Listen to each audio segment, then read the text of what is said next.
everybody, it's Nicole Noasad, and I'm here today for Vicky Booten Design Team. We're going to do this fun rainbow project using a kiss and drag technique.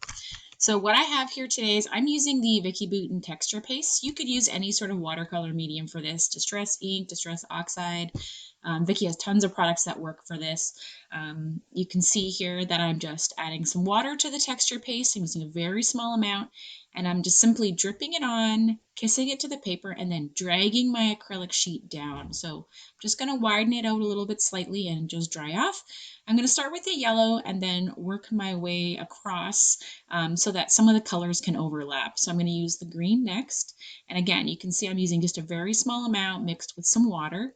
So I have a clean water here I'm just adding water to. You just want to have it a bit runny so that you're able to do kind of your drip and kiss. So I'm going to drip a little bit in, and then I'm going to run my acrylic sheet down and kiss it down and drag it all the way down. I am slightly overlapping the colors as I work just to kind of create that rainbow effect. If you have any little areas you don't like I had there, I just added my paintbrush with some water just to kind of mix things up a little bit. I think I'm going to go to the pink now and add a little bit of that. Again, the colors are super saturated for these texture pastes, so you really don't need a lot of product, which is kind of nice. It goes a long way. So I'm just going to add my water again and mix it together. And this time I really want to make sure that I overlap this pink with the yellow so I can kind of create that orange color. And again, just make sure you have enough water so you're able to kind of drip it like this and do your dragging. If you don't have enough water, you'll have a hard time dragging your product down the page. And when I drag at the very end there, so I don't have like a harsh block, I'm kind of lifting the acrylic sheet up so that I kind of get that nice kind of scoopy end at the end. So I'm going to do that and let that dry. And now I'm going to go over to the other side with the teal blue and add the teal blue. I will tell you that after this video I ended up going back in and adding more of the darker blue to the end of the project. You'll see my final project looks a little bit different because I liked how the teal looked, but I really wanted to have that full kind of rainbow effect. So I end up going in later and adding in the darker blue over the teal. So here's the teal. I'm just slightly overlapping it again. And you can drag it both ways up or down. And you just want to have that acrylic sheet just lightly touch your paper. You don't really want to push it very hard. You really want to let the product and the watery effect kind of just push it itself over top of the foundation's cardstock, which is what I'm using here. And you can see I'm just blending some of the edges with my paintbrush here. I'm just dipping it in some water and getting some of that product to move. And oops, didn't want that drip to happen the way that did. So I'm just going to dab that quick. And at first I thought I would kind of leave this the way it was, but then I thought I didn't like that gap that's there on the far left. So I'm going to grab some of the strawberry, I believe this is called. I could be wrong. But the red color, and I'm going to add water and then finish in my rainbow along that edge with the red, overlapping it slightly into the pink there to kind of finish my rainbow. It's not going to be a super big amount of the red, which is okay, but it's still going to give me that kind of rainbow effect. So I'm just going to drag it down. You can see there. You can always drag back up too if you don't like how your end is finished off. And again, feel free to go in with just a tiny bit of water just to add a little bit to your area, to add a little bit of movement so you can move some of that product around. Now make sure you keep the lids on those texture pastes because they can dry out if you don't. And let this dry on its own. Try not to fuss with it. As I'm doing, I'm fussing with it, but you really just have to have a little bit of patience. It won't take really long to dry. So just set that aside and let that do the magic on its own.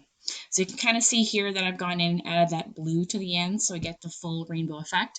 But I really wanted to add some drips to my background, so I'm using the watercolor markers. And I just have a little bit of the ink on a acrylic sheet there, as you can see, and I'm just taking a paintbrush with a little bit of water and I'm just making my splatters with that, and I'm dabbing them off afterwards just so I can move on to the next color.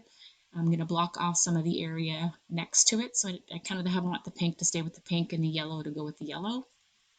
The reds and the pinks worked really well. Once I got to the yellow, you'll see it's really hard to see on camera, but close up you can see it in person a little bit better. So the red and the pink there looks really bold, but when I get to this yellow, you'll see you really can't see a lot. You can kind of see it on the camera, but it really gets kind of swapped into that yellow background. I probably should have let the yellow sit a little longer than I did because it needed a little bit more time to dry on the paper. So I'm going to add green now, and then I'll do the same thing obviously with the teal and that nice blueberry pie color.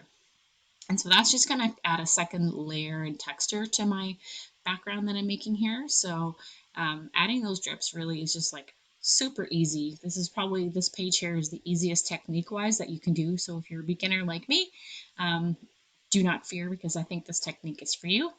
So add my drips, and then I'm going to go in just a tiny bit with the blueberry pie. It's a really dark blue, so I want to be really careful I don't use too much. And adding that in, and I'm going to make sure I blot that one right away, because I knew that blueberry pie is really, really rich, so I want to make sure to get that out of there. And I added a little bit of orange, even though I didn't add orange like texture paste. I kind of have a bit of an orange color going on, mixing that pink and the yellow. So there's my watercolor markers I used. And now I'm just going to dab off, make sure I have nothing wet going on. That stuff dries pretty quickly. I have some photos here. I've already kind of cut a few embellishments. You can see I've fussy cut some butterflies from Wildflower and Honey. But I decided I want to add a little bit of stitching to the background, just to kind of add a little bit of texture. So I'm just adding some simple rows of stitching along every ½ inch or so down my page, and cutting it off with some scissors. I'm just using white thread, and you can see that adds just a nice fun texture to the background. So really simple if you have a sewing machine. If you like to hand stitch, I would suggest you grab your favorite movie and get going, because that might take a while, but on a sewing machine this probably takes you like 2-3 minutes to do.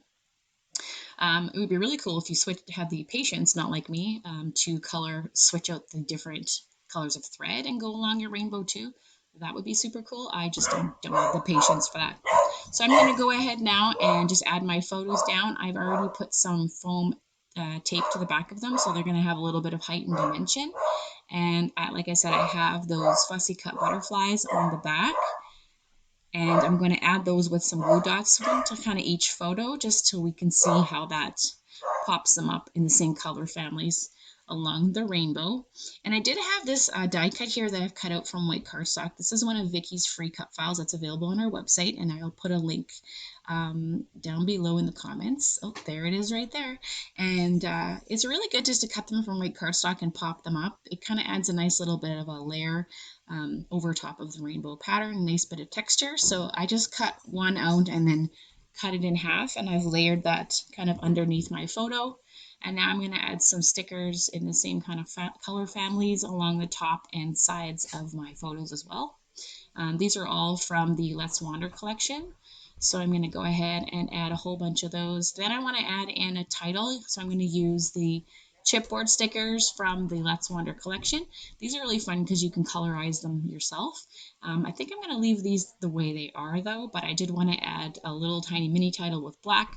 Because I added that black, I decided I needed some black drops on the background of my photo. So I'm going to add a little bit of that later. And then I'm going to use a pattern tracing wheel from my sewing stash in my black ink pad. I'm just going to add some stitching lines along the edges here, just to add a little bit of dimension. And then a few little black drops along my page. And for the most part, my project is complete. So let's do a couple close-up shots here. You can see how that watercolor just blended together. I really love using the texture paste as a watercolor element. It's super easy, super fun. And this kissing and drag technique is a really great way to kind of get yourself comfortable with the kissing technique. Super fun, super easy. You can pull a page like this together in not a lot of time. I hope you'll give this a try, and I'll see you again next week. Bye-bye.